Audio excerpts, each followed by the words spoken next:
something cool that we don't really get here that often, but we can see the insides of an airplane here, okay? So this is our Lycoming 0360 engine here. This is our 160 horsepower engine, okay? And notice, remember this, what this looks like? This is familiar. Yeah, your oil. That's our oil. This is our fuel strainer right here. Yep. And we see here how we have on the sides, these are our casings for our engine here, okay? And then notice what's down here. You see these right there? What do those look like? These are actually our spark plugs. Yeah, exactly. So see how there's the different cylinders right here, and they correspond to the different cylinders on top here? Yep, yep. Okay, so those are the spark plugs, and actually follow where they're connected to, okay? So they're connected to this right here, okay? Yep. That, do you know what that's called? Nope. Those are our magnetos. Oh. Okay, so you can't really, it's hard to tell from just this angle here, but look, you have one down here, and then look on the top right here. You've got one up there. So in each cylinder, we've got two spark plugs, right? Well, that makes sense because we've got a left and we have a right. So really in our mag check, what we're doing, and when we turn it just to the left engine, we're checking that, we're really turning off just the right ones and checking that the left can handle that load with just that spark, right? Okay. Because we know that if the engine were to stop, or we were to have a lot of loss of power, that means that left spark plug is not working, right? Yeah, okay. And that it's not just the right that's carrying the load. So the left or the right, it's when we're facing the plane, or is it left and right? No, it's actually going to be so each cylinder has its left or right. Oh, I see. Right, per cylinder. So for this cylinder, because remember we have a 4-cylinder, so there's going to be 2 on this cylinder, and then we notice here on this side we've got 2 on the top here. You can probably guess that we've got 2 beneath it as well. You see that right there? Yeah. These 2 spark plugs that are right here, okay? And they all connect. So this is the left magneto right here, and that's the right one, okay? And they're split up, right? Okay. So that's kind of cool. What's this right here? Yeah, that's our battery, right? Our battery terminal here. And that's accessible where we have that little door there. Okay. This is our exhaust here, our exhaust manifold.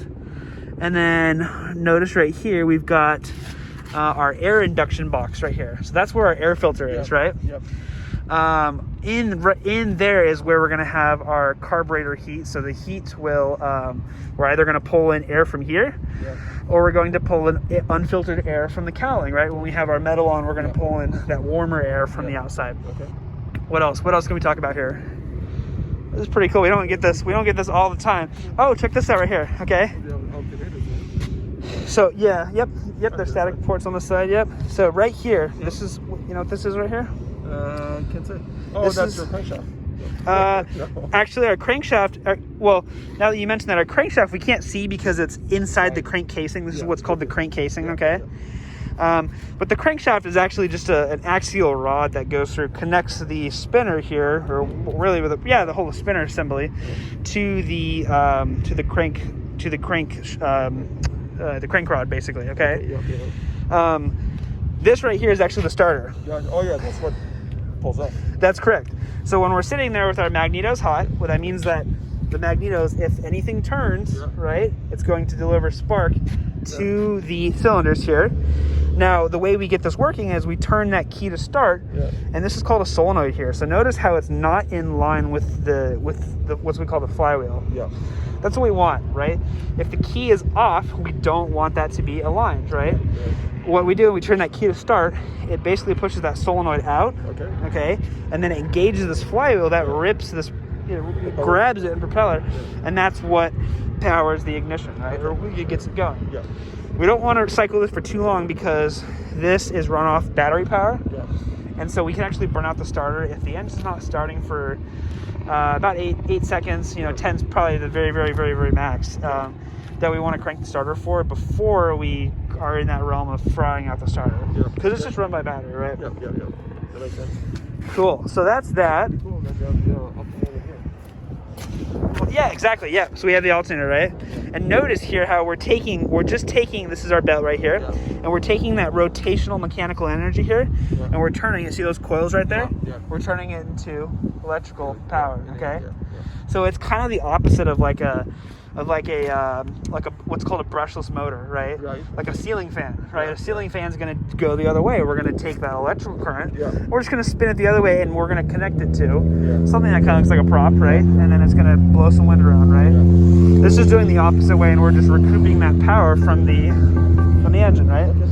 And it's cool too because if we lose this for whatever reason, if this snips in flight or breaks, the magnetos will still be turning by the crankshaft.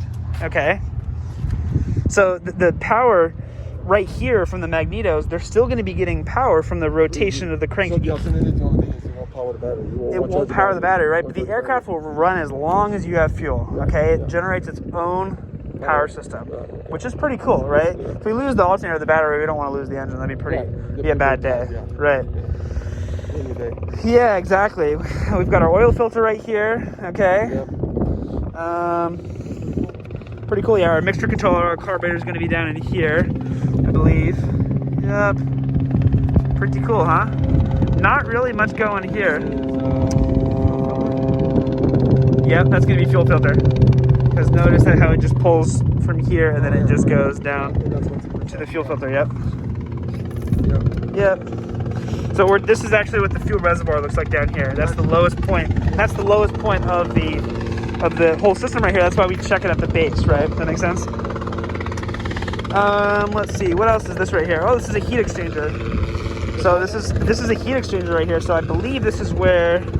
Oh, this one you repeat. Yeah, I think so. I don't want to make a misstatement. I actually don't know. I'm not 100% sure what that is. Heat exchanger. That could potentially be where we get carb heat from. Okay. Let's see. Where does it go to? Heat exchanger. Yeah, I'm not 100% sure. I don't want to say that on the video. But I mean, this is like, if you know this right now, this is more than you need to know. You know. Yep.